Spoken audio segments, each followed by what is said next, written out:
Армысыздар, мен сіздерге бүгін бір ескерту айтқым келіп жатыр. Қазір жасөспірімдер арасында, балалар арасында қатты тұмау жүріп жатыр, бәріңіз білесіздер.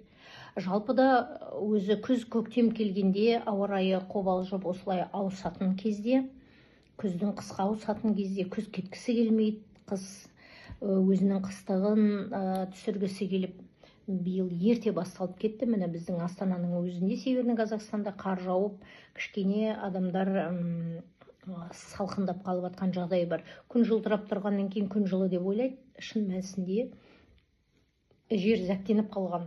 Сол себепті бұрында да солай ауыратын, ал қазір қосымша міне Қытайдан ба қай жақтан келіп жатқанын бір Алла біледі, тұмау жүріп жатыр.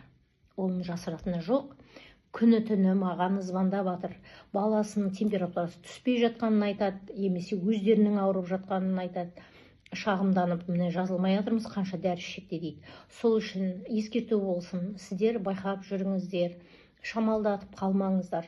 Үйде міндетті түрде пияз турап қойыңыздар. Сырттан кіргенде міндетті түрде ауыз мұрын қуысын тұзды сумен шайыңыздар. Біле жүріңіздер. Жандарыңыз жамандық көрмесін, ауру сырқаудан аман болсын отбасыңыз.